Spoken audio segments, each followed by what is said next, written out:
Quels sont les livres que je vous recommande de lire pour cet été 2023?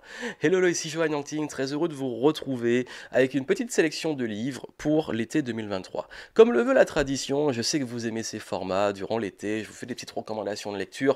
Donc là voilà, vous demandez quel livre lire sur la plage, quel livre pouvoir consommer durant vos voyages, durant la saison estivale. Je ne sais pas de quoi est prévu votre été, mais en tout cas, si vous avez envie de lire, voici les petits livres que je peux vous recommander. Ce sont les livres que j'ai lus moi durant, on va dire un petit peu le printemps et début d'été 2023. Donc je trouve que c'est des petits livres qui sont aussi de contexte, qui peuvent aussi vous aider. Et vous avez, si vous le souhaitez, sur ma chaîne YouTube, une playlist avec plein de recommandations de livres. Encore une fois, les livres sont intemporels, mais là, ce sont les livres du moment, c'est le feeling du moment que je peux vous recommander. Et si vous aimez des recommandations de livres, allez en descriptif, vous avez une liste de tous les meilleurs livres que je recommande avec le kit, où je vous montre plusieurs dizaines de références par catégorie. Vous avez aussi une playlist sur ma chaîne YouTube et du coup, vous avez de quoi avoir des recommandations si vous voulez lire.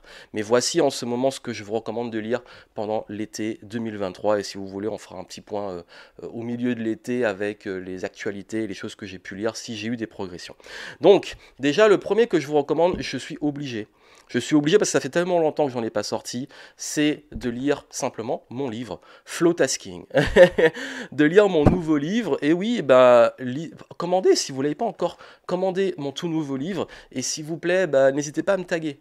Vous avez mon Instagram en descriptif, vous me taguez, vos plus belles photos là dans vos lieux de vacances ou durant l'été ou même chez vous, peu importe, ça fait plaisir et je peux relayer. Moi je suis très heureux d'avoir écrit ce livre et forcément auto-promo, je sors un livre avant l'été et j'avais une vision, j'avais une intention que je voulais que des personnes lisent mon livre cet été après une année 2022 qui était très difficile où j'ai pas pu sortir le livre comme je voulais. Donc, si vous pouvez le prendre et pouvoir avoir une belle lecture pour mettre du flow dans votre vie et votre carrière, prenez mon nouveau livre, le Flow Tasking. Vous avez les infos en descriptif. D'ailleurs, les livres que je vous recommande, vous avez les liens si vous voulez les commander. Et d'ailleurs, à ce propos, c'est très important, ce livre, justement, c'est bien de le lire en ce moment parce que ça va vous amener une autre vision de la réussite, de la carrière, de la productivité, etc. Sortir un peu des schémas qu'on voit beaucoup en ce moment et vous aider à aller vers une voie beaucoup plus saine. Et d'ailleurs, si vous le souhaitez, j'ai créé aussi un espace membre si vous voulez rejoindre les Flow Taskers, si vous voulez avoir plus de ressources par rapport au livre. Voilà, vous avez pas mal de choses pour vous occuper durant l'été. Il est rapide à lire et surtout, je veux vos photos sur Instagram, partagez en stories, taguez-moi et comme ça, je pourrai vous envoyer un petit coucou.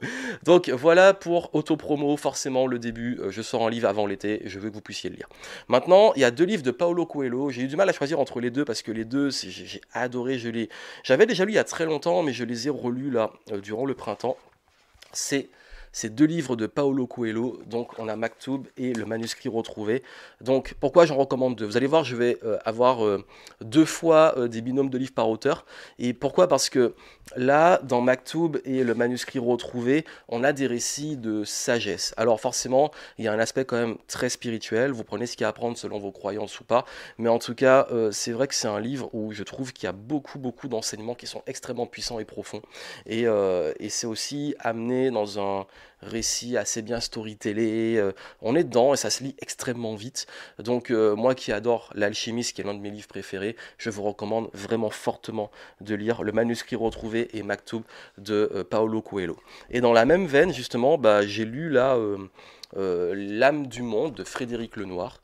Donc il y a deux ouvrages, il a lancé le 2 récemment, je crois, si je dis pas de bêtises. Et en fait, L'âme du monde, alors j'ai beaucoup plus préféré le premier que le deuxième pour être honnête. L'histoire, c'est que c'est l'apocalypse, c'est la fin du monde, et c'est plusieurs sages de différentes spiritualités, religions, croyances, régions du monde qui se réunissent avec deux enfants et qui vont devoir, parce que en fait les enfants vont pouvoir survivre à ce cataclysme et à cette fin du monde, faire partie en tout cas de ceux qui survivent, et ils voulaient avant que tout disparaisse leur transmettre cette sagesse et que ces enfants puissent transmettre la sagesse pour les générations futures. Et dans le premier livre, c'est justement ça, c'est tous ces sages des différentes croyances et courants qui se réunissent et qui disent, ok, qu'est-ce qu'on a envie de laisser et quels sont les messages super importants pour la suite. Et j'ai adoré le premier surtout. Le deuxième, là, on se retrouve après, et c'est les deux jeunes qui sont entre guillemets en pèlerinage et en partage de ces sagesses. Donc il y a un peu de répétition, l'histoire un petit peu moins prenante, mais elle est intéressante aussi parce qu'ils veulent se retrouver. Bref, je vais pas trop spoiler, mais en tout cas, l'âme du monde, le premier excellent, le deuxième c'est une bonne continuité, mais j'ai quand même préféré le premier. Si vous voulez lire ça, encore une fois, c'est des livres qui se lisent extrêmement vite. Quand je l'ai lu, j'étais à l'île de Ré. D'ailleurs, j'aime bien donner un peu de contexte dans mes lectures. Donc j'étais à l'île de Ré quand j'ai lu ça, c'était en mars 2023. Et pendant que j'étais à l'île de Ré, forcément, j'aime bien l'ambiance, il y avait entre le phare, tout ça, tous les éléments. Je suis allé dans une petite bibliothèque qui est vraiment sympa là-bas, et je suis tombé sur l'expédition du Kon-Tiki. Et ce livre, qui est un grand classique, raconte l'histoire d'une expédition en radeau dans le Pacifique. Et Thor, l'auteur, bah, Thor, pour la mythologie nordique, puisqu'il est norvégien, a voulu prouver que les Polynésiens venaient d'Amérique du Sud et que c'était possible à l'époque de traverser le Pacifique en radeau, là où tout le monde disait qu'il était complètement fou. Et donc c'est un récit dans lequel vous allez avoir l'histoire avec pas mal, il y a beaucoup d'humour je trouve, c'est vraiment intéressant, c'est de l'aventure. Vous allez, bon c'est aussi une autre époque, hein, c'est l'aventure mais c'est aussi une autre époque, les mentalités et tout, mais c'est voilà un récit de personnes sur un radeau qui traverse le Pacifique. Je ne peux pas en dire plus parce que c'est de l'aventure, faut rentrer dedans, mais pour l'été, voilà, si vous voulez un ouvrage marin avec la mer, puisque l'été c'est beaucoup associé à la mer, bah ça peut-être être une recommandation puisque je l'ai lu et j'ai trouvé ça marrant. J'en ai beaucoup entendu parler, j'avais pas encore vraiment approfondi la lecture, je crois que plus jeune on m'en avait parlé, j'ai essayé de lire mais j'aimais pas trop lire quand j'étais jeune donc j'ai laissé de côté. Et puis là bon c'est sympa, on se laisse embarquer, c'est pas le meilleur livre du monde pour être honnête, mais et puis surtout c'est une mentalité particulière de l'époque avec laquelle forcément venant des îles, j'avoue je peux avoir un petit peu du mal, mais bon. Ça se lit, c'est des aventures et on se laisse emporter. Livre suivant, c'est La boîte de Pandore de Bernard Werber. Donc pourquoi je vous en parle? Parce que j'ai beaucoup recommandé la prophétie des abeilles. Je crois d'ailleurs que l'année dernière, j'étais dans ma sélection, ou l'année d'avant, je sais plus. Mais en tout cas, La boîte de Pandore de Bernard Werber qui est sur justement, il y a une partie un peu aventure, recherche, quête que j'aime bien. Moi j'aime bien un peu les récits comme ça, un peu archéologie, enfin c'est pas vraiment de l'archéologie, mais un peu recherche justement, il y a un petit peu de ça, mais le côté aventure, recherche sur des trucs anciens. Mais pourquoi? Parce qu'en fait l'histoire c'est vraiment lié et je vais vous parler de Werber justement, c'est lié à l'hypnose sur les revivre ses vies antérieures. Et justement, pourquoi je vous en parle, c'est que je suis allé voir le spectacle de Bernard Werber, qui est un auteur que j'adore. Quand il est passé à Bordeaux, je suis allé voir son spectacle, qui était plus un spectacle d'hypnose, méditation guidée.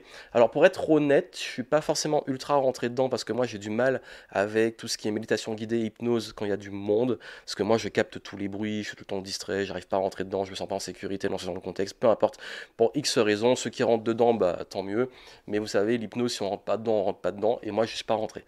Le spectacle, bon, j'avoue que j'aime plutôt Werber pour son storytelling et ses histoires, mais j'ai un petit peu du mal à rentrer dedans, mais c'était quand même une belle expérience, c'était un bon moment.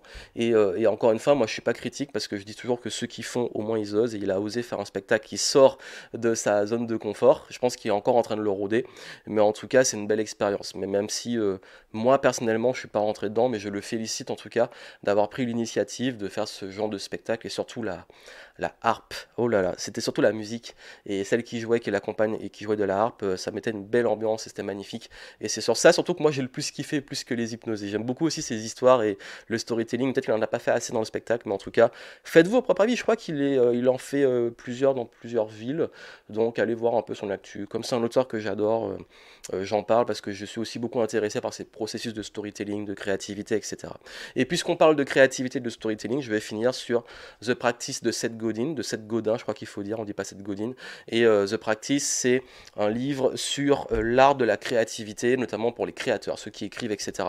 D'ailleurs, j'ai lu ce livre avant de reprendre à fond l'écriture de mon livre que vous allez pouvoir lire cet été.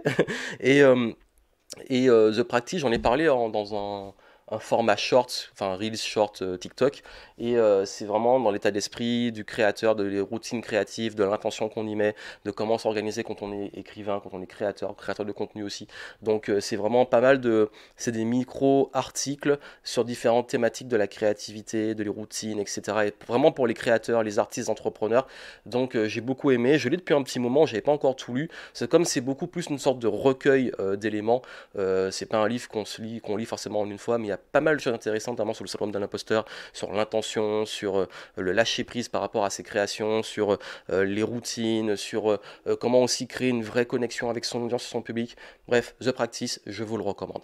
Voilà un petit peu pour les livres que je peux vous recommander. Vous me direz, vous, ça m'intéresse, dites-moi en commentaire quels sont les livres que vous allez lire cet été ou que vous lisez en ce moment. Ça m'intéresse, je suis ouvert à pas mal de pépites. Et puis surtout, si vous prenez mon livre et que vous lisez mon livre, je veux absolument avoir vos retours et savoir que vous le lisez. Donc contactez-moi. Le meilleur endroit pour me contacter, c'est vraiment plutôt Instagram, c'est le mieux, en stories notamment ou en message privé. Je serais très heureux de voir vos lectures. Donc voilà, c'était le partage et puis je vous souhaite vraiment beaucoup de lecture. Restez curieux. Si vous voulez plus d'éléments, je vous mets tout en descriptif. Et puis pour ceux qui veulent lire des livres de non-fiction, en tirer le meilleur, vous avez ma méthode FAST pour apprendre plus vite dans laquelle je vous enseigne comment justement développer des capacités d'apprentissage, de concentration, de réflexion et tirer le meilleur de vos formations, vos livres, etc. Surtout pour la non-fiction, mais aussi, on a fait, ça peut vous intéresser, une interview aussi avec Jérôme O'Haraud, qui est expert en lecture rapide, en mind mapping, qui a partagé aussi des conseils pour ceux qui veulent faire de la lecture rapide. Et ça n'empêche pas de la qualité de lecture. On n'est pas obligé de lire vite, mais pour ceux que ça intéresse, je vous mettrai toutes les ressources en dessous, puisqu'on est sur la thématique. Je vous souhaite plein de lectures, restez curieux, et je vous dis à très bientôt.